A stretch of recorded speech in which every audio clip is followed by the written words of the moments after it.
And then, you start ko? Start ko na. Oo.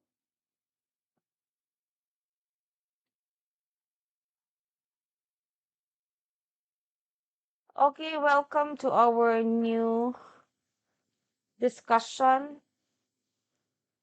in your geriatric 2.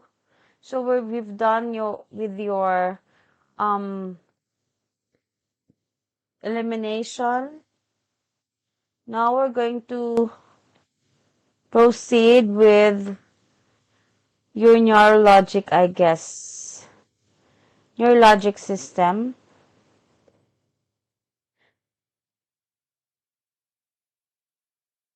Wait, it won't move.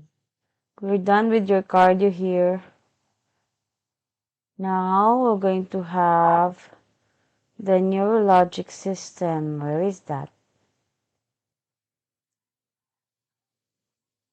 So wait ha, kadali lang. Pwede 10 minutes, 10 minutes lang. How could I do that? Stop. Then record ako again. Okay. Okay, so we're here. We have the neurologic system. So when we say neurologic in your human anatomy, diba?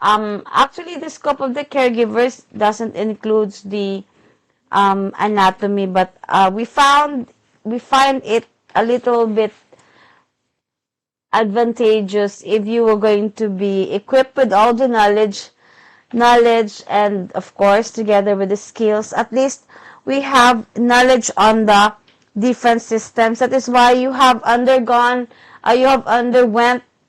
your human anatomy.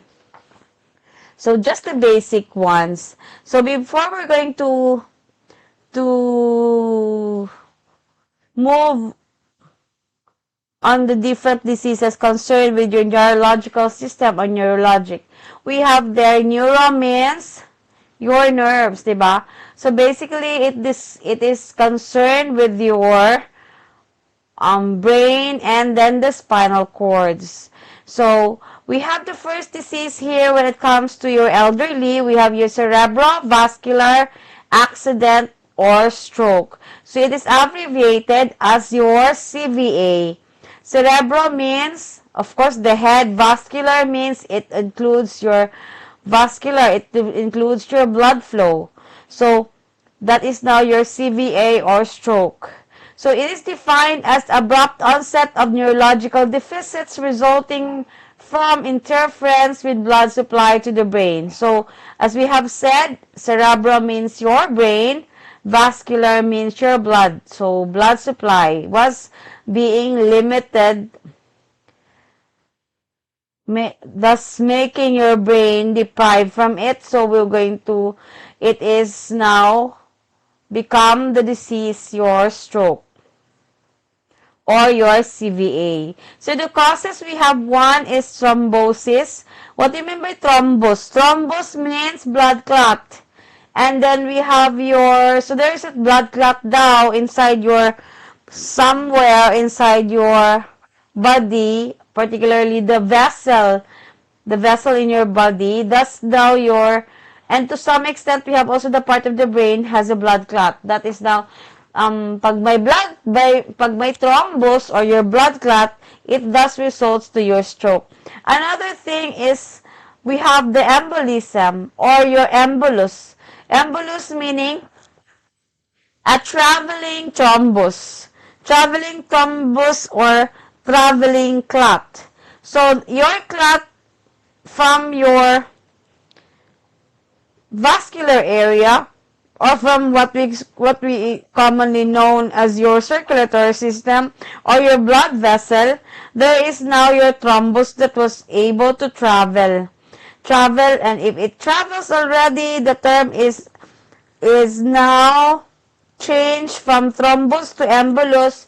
So it is now your traveling clot, and if it travels, it reaches your brain, it causes your stroke. Another letter C, one of the cause of stroke, we have TIA. TIA means transient ischemic attack. Transient ischemic attack meaning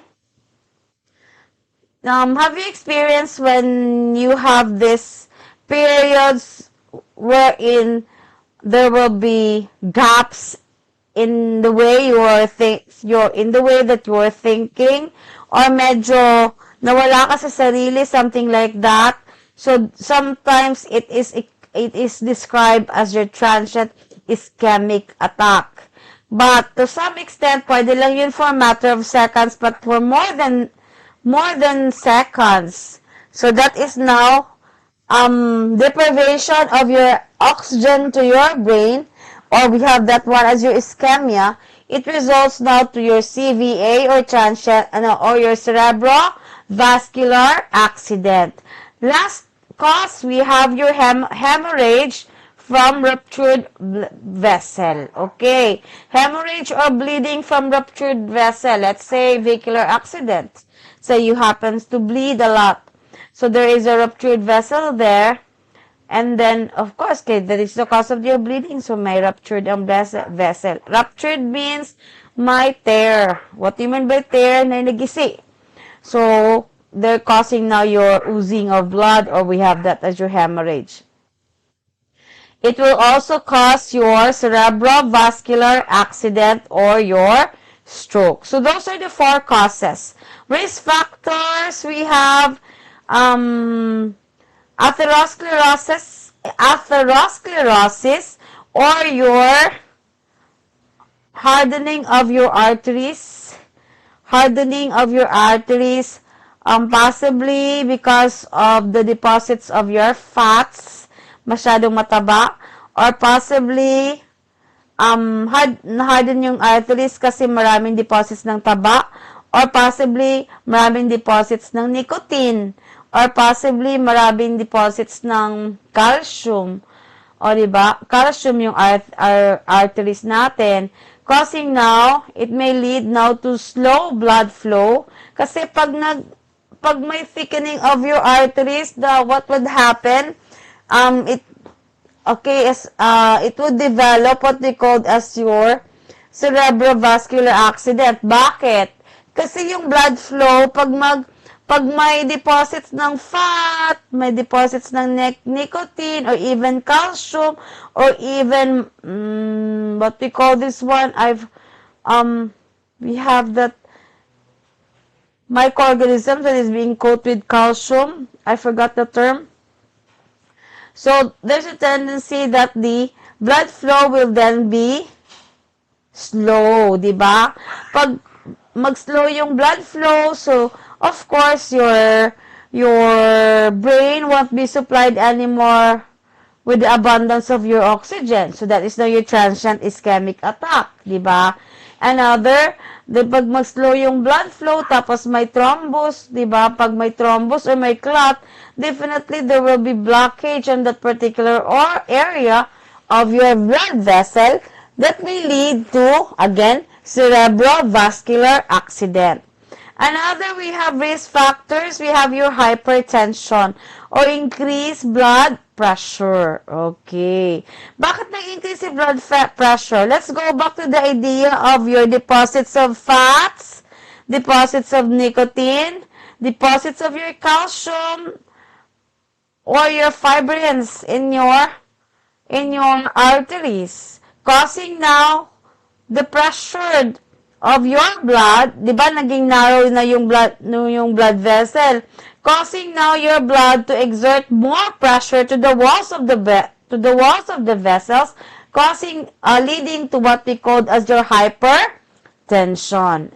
Di ba? And next, we have also your advanced age. Bakit advanced age? So, let's go back to the wear and tear theory. Kagaya ng damit, palagi mong sinusuot. Pag palagi mong sinusuot si damit, syempre, di ba, maging kupas na siya. Or, mag-isa na pagdali. Or, it will easily break, di ba? Just like also your arteries. Since the very beginning, our arteries is the medium where the blood will be transported throughout our system. So we have that lung to heart, heart to lung to tissue, process or tissue to your heart than to lung, definitely it will become just like a machine. It will going to have a problem. So that is why leading to what we called as your cerebrovascular accident. And then next we have diabetes mellitus. Again, makipot po yung daraanan ng dugo. Bakit? Because there will be presence of your what we called again, your nicotine, your fats, and even your calcium deposits are in making now the blood vessels to become narrow. How much more if you are diagnosed to have this diabetes mellitus? What will happen to your blood? It will become sticky, thick. Sticky and thick, diba? And then if it is sticky and thick, so it is expected to have a slow blood flow. So leading to what we called as your cerebrovascular accident still. That is why you have to what we call this one. If you have diabetes, you will not die of diabetes alone, but you are going to die because of your complication that could possibly be your cerebrovascular accident or CVA, or another term for that in our layman's term, stroke. Number 5 is your smoking. So, di ko na expound yung smoking kasi sinabi na natin kanina yung deposits of your nicotine. And number 6, again, hindi ko na rin i-expound kasi sinabi na natin kanina ang possible deposits in our blood vessel is your fat. So, that is your obesity. Number 7 is your stress. Stress, if your life is highly stressful, it could lead also to the ano mangyayari? It could also lead to hypertension. The blood pressure will going to increase. So that is why it also leads to what we call as your cerebrovascular accident disease or your CVA. And other, we have also your oral contraceptives. That is one factor. Yung mag-take ka kasi ng oral contraceptives, it result to your blood, it will going to make your blood sticky and ano pa tawag doon? Thick. That is why if you're taking oral contraceptives, you ought to take a blood thinner also. Kasi you have these chances that to become hypertensive.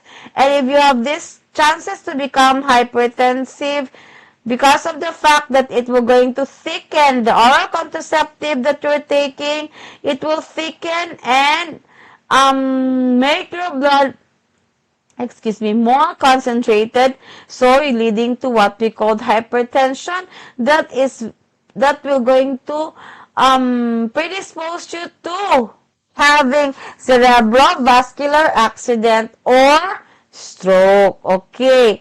So we have here anyways, hopefully you could understand that simply, ha? Ganun lang naman ang pwede na, ang gusto kong makuha nyo. Bakit naging ganyan? Bakit naging ganito? I'm not going to ask you more on that. Yun lang ang dapat nyo malaman. Bakit ganito yung risk factors? Bakit naging ganito ang cause? Okay. Then we will proceed to assessment. Airway patency will then become a problem. So, airway patency, bakit? Remember?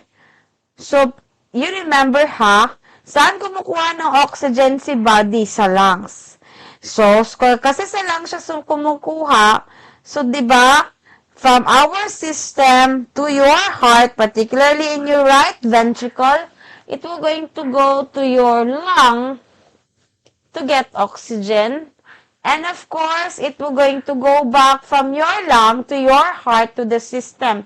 Diba? Ganun yung pathway natin.